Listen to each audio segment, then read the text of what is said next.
Hello everyone. I haven't been feeling well for quite some time.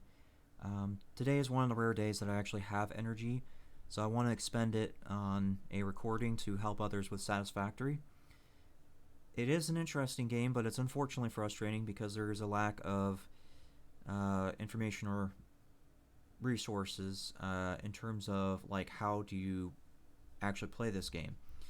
I've been in that shoe, and I think I can make it easier for everybody. So, the first thing we're going to cover with Satisfactory is the factories themselves. There are many different buildings and whatnot, but your core is the miners and smelters, or the equivalent of that, because they're the ones that make the ingots. So, when you click on these, you'll notice that there's going to be two numbers here. There's going to be one in gray, and then, well, dark black, I guess, and then there's going to be this one with an orange, the per minute number. The per minute number is what you need to pay attention to. As someone explained to me on the Satisfactory Discord, it's not a matter of matching, it's a matter of supply and demand. So here's an example with that. You'll notice that it's saying 1 cadmium ingot, 15 per minute, is the output of this smelter. Come over here to this constructor, and you'll see that it needs 1 cadmium ingot, 15 per minute, in order to make 4 quick wire. So that means that only one smelter can support one constructor. That's the way it is, 1-to-1 with that. Now this will obviously change in numbers if you try making other stuff. And there will be times it's an odd number. I'll show you what I mean.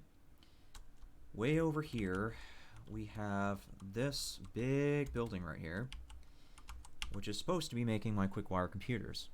You'll notice right here it says 18.75 per minute on the circuit boards. That's what I mean by odd numbers. That's a decimal. It's not a full number. So all you really can do is just go overboard. If you have to go to 19 or 20 just to supply and demand, then so be it. That's just what you have to do. There's very little way around that.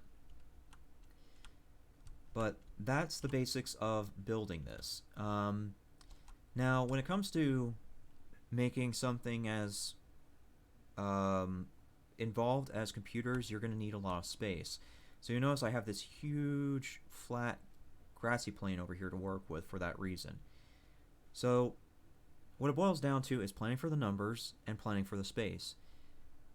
The one thing that you can do to help yourself process this mentally and kind of like figure things out is by opening Notepad.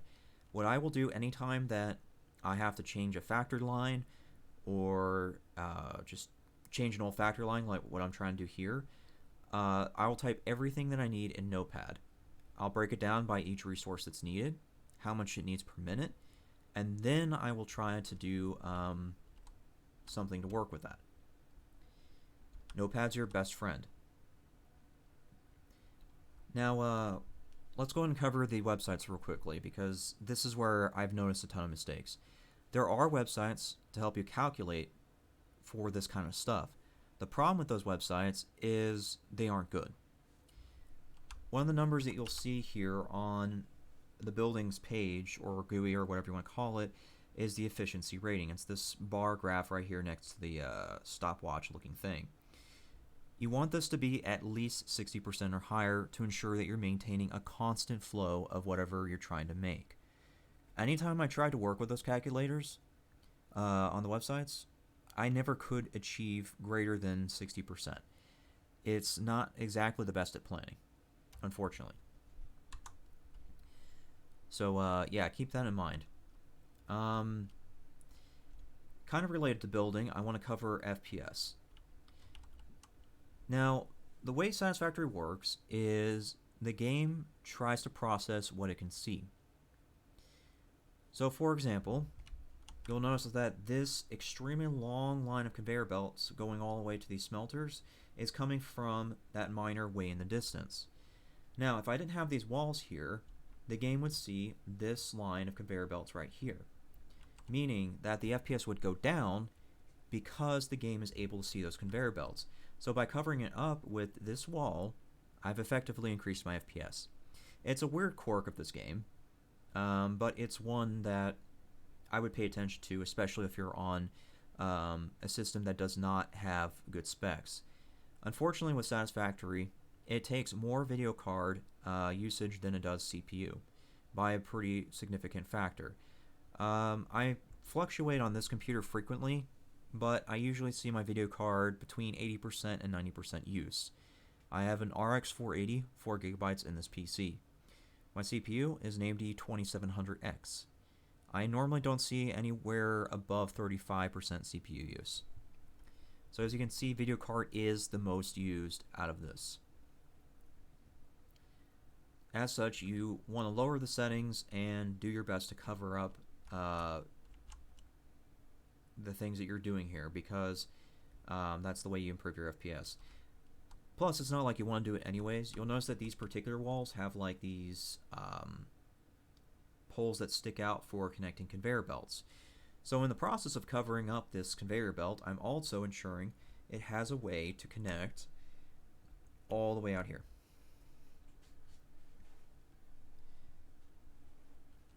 Now, actually, yeah, let's go ahead and just finish this video with the conveyor belts themselves.